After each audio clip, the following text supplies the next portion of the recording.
પછી વાક્ય 100.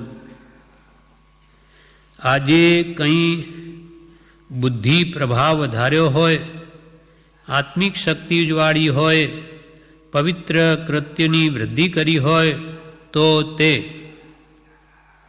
આજે કંઈ બુદ્ધિ પ્રભાવ વધાર્યો હોય, આત્મિક શક્તિ ઉજવાળી હોય, એટલે આજે કોઈ સદવાંચનથી ઉત્તમ જ્ઞાન શિક્ષા મેળવી હોય, આત્મિક શક્તિ ઉજવાળી હોય એટલે આત્માને નિર્મળ કર્યો હોય, ભક્તિ સત્સંગના બળે કે પવિત્ર કૃત્યની વૃદ્ધિ કરી હોય, પવિત્ર કૃત્ય જે વડે જે કામોથી આપણો આત્મા પવિત્ર થાય એવા કામોને વધાર્યા હોય તો તે આજનો દિવસ સફળ છે.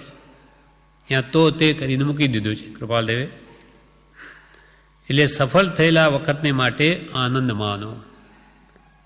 બુદ્ધિ પ્રભાવ વધાર્યો એટલે જ્ઞાની પુરુષોના વચનોનો હૃદયમાં વિસ્તાર થાય, તેમાં ઊંડું ઉતરાય તો મહાત્મ્ય લાગે. જ્ઞાની પુરુષના વચના ઉપર ઉપરથી જોઈ જાય તો એને એનો ભાવ નહીં પાસે જોઈએ એવો, પણ સ્થિરતાપૂર્વક ઊંડા ઉતરી અને એ વચનોને વિચારે તો એને એમાં અદ્ભુત રહસ્ય લાગે. એમ કંઈક જ્ઞાની પુરુષના વચનોમાં ઊંડા ઉતરીને બુદ્ધિ પ્રભાવ વધાર્યો હોય તેવી કે કુશળ બુદ્ધિ કરી હોય.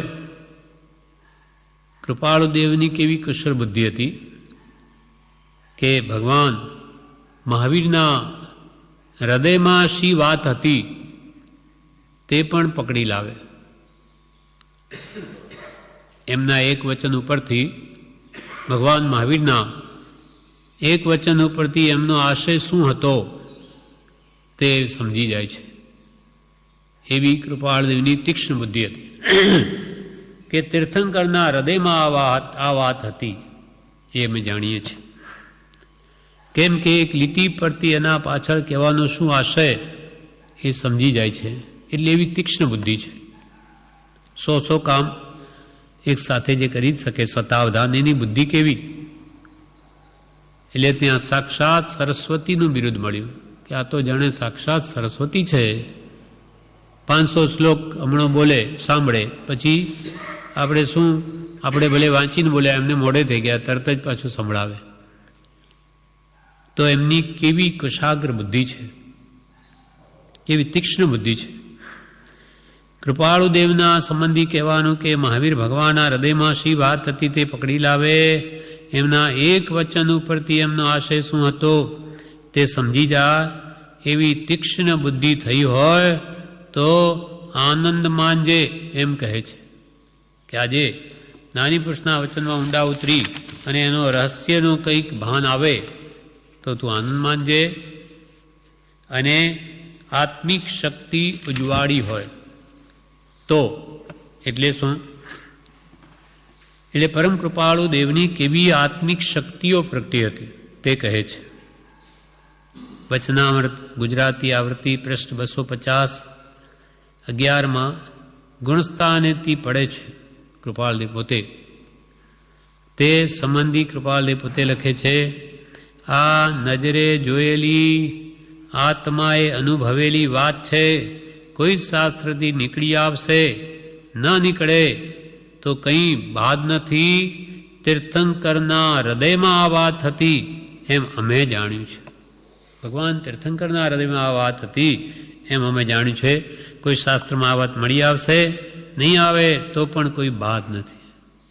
કેમ કે પોતે જે કંઈ કહે છે અનુભવીને કહે છે. 10 પૂર્વધારી ઇત્યાદિકની આજ્ઞાનું આરાધન કરવાની મહાવીર દેવની શિક્ષા વિશે આપે જણાવ્યું તે ખરું છે. 9 પૂર્વધારી તો મિથ્યાત્વ હોઈ શકે, 10 પૂર્વવાળો મિથ્યાત્વ નહીં હોય. જો હોય પૂર્વ ભણેલા 9 પણ જીવને જાણ્યો નહીં તો તે સર્વ અજ્ઞાન ભાગ્યું, સાક્ષી છે આગમય. એટલે 9 પુરુષ સુધી મિથ્યાત્વ હોઈ શકે, પછી 10મા પૂર્વથી નહીં. એટલે 10 પૂર્વધારી ઇત્યાદિકની આજ્ઞાનું આરાધન કરવાની મહાવીર દેવની શિક્ષા છે. એટલે જે જ્ઞાનીઓ એની આજ્ઞાએ ચાલો. ભગવાન મહાવીર તો ઘણું કહ્યું હતું, પણ રહ્યું છે થોડું, અને પ્રકાશક પુરુષ ગ્રસ્તાવાસમાં છે. કૃપાલદેવ પોતા વિશે કહે છે કે ભગવાન મહાવીર તો ઘણું કહ્યું, પત્રાંક 170માં આ વાત કરી, પણ એ ભગવાન મહાવીરના ઉપદેશને પ્રકાશ કરનાર પુરુષ ગ્રસ્તાવસ્થામાં છે. અને કહેવાતા આધુનિક મુનિઓનો સૂત્રાર્થ શ્રવણને પણ અનુકૂળ નથી. જે ભગવાન મહાવીરના ઉપદેશનું રહસ્ય જણાવી શકે તેવા કૃપાલદેવને તો ગ્રસ્તાવસ્થાનો ઉદય, અને બીજા જે બાહ્ય ત્યાગનો ઉદય છે તો એમના અંદર જ્ઞાન નથી. એટલે આધુનિક મુનિઓના સૂત્રાર્થ પણ શ્રવણને અનુકૂળ નથી. કેમ કે અનુભવ વગરની વાણી એ ગમે તે પોતાના પંથમાં લઈ જશે, મતમાં ખેંચી જશે. દિગંબર છે તો એ ભગવાન મહાવીરની વાણીનો દિગંબર સંપ્રદાય અનુસાર અર્થ કરશે. શ્વેતાંબર છે તો એના પક્ષમાં લઈ જશે. સ્થાનકવાસી છે તો એમ કહેશે, જેમાં આજે સ્થાનકવાસીઓ ભગવાનના ફોટા ક્યાંય દોરે તો એમાં પછી મુપત્તિ બાંધે. શ્વેતાંબર હોય તો એમને લંગોટ રાખે, દિગંબર હોય તો નગ્ન રાખે. લખે તો પણ એમાં પણ પોતાના મત પ્રમાણે એ કલમ ચાલે છે. મત પક્ષનો આગ્રહ આવે છે આમાં. કેમ કે જ્ઞાની છે, જ્ઞાનીઓને મત પક્ષનો આગ્રહ હોય નહીં. એટલે કૃપાલ કે જેમ જ્ઞાની થાય તેમ મત પક્ષોને ઘટાડે છે, બધાને એક કરે, અને અજ્ઞાની હોય તે મતોને વધારે. કૃપાલદેવના ટાઈમે કૃપાલદેવ 84 ગચ્છમત થઈ ગયા. જ્યારે કૃપાલદેવ થયા ત્યારે એમણે તો દિગંબર, શ્વેતાંબર, સ્થાનકવાસી બધાને એક કર્યા કે બધા ભગવાન મહાવીરના ઉપાસક છો તો એમાં ભેદ શું? ભગવાનની વાણી તો રાગદ્વેષ કશાય ભાવોને ઘટાડવાની છે, અને તમે ધર્મના નિમિત્તે જો કશાય ભાવો વધારો તો પછી ધર્મ ક્યાં રહ્યો? એમણે મતભેદ બધા કાઢ્યા.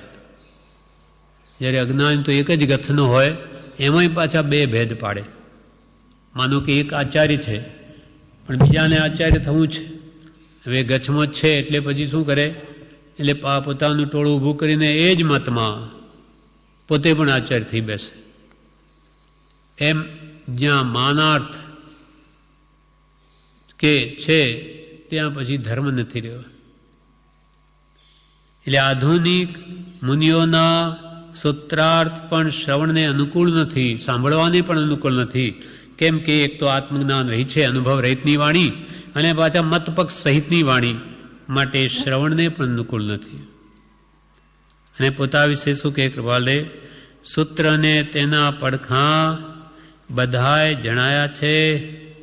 આગળ ઉપર સૂત્ર લઈને સમજાવવાની જરૂર નહીં પડે. એટલે અમાને આગળ સૂત્રની પણ જરૂર નહીં રહે.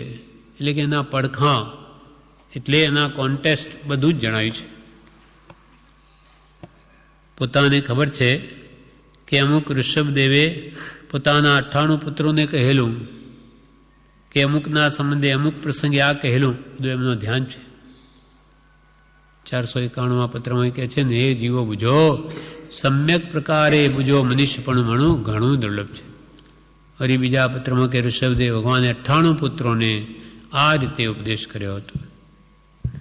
એટલે જ્ઞાનની નિર્મળતાએ બધું આ એના એક વચનથી એના આગળ પાછળનું બધું સમજી જાય એવી આત્મિક શક્તિ એમની ઉજમાળ થઈ હતી.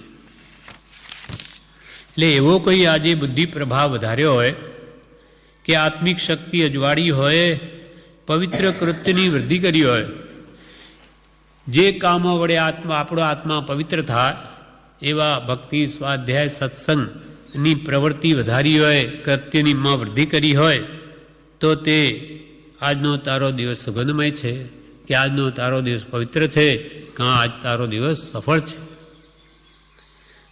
એટલે તો તે દિવસ એ પછી આગળ નથી લખ્યું. તારો દિવસ સુગંધમય પણ થઈ શકે, પવિત્ર થઈ શકે, સફળ થઈ શકે, જો આવી રીતે તું વર્તે તો. પછી વાક્ય 100 પૂરા થયા. વિશેષ આપણે આવતીકાલે લઈશું.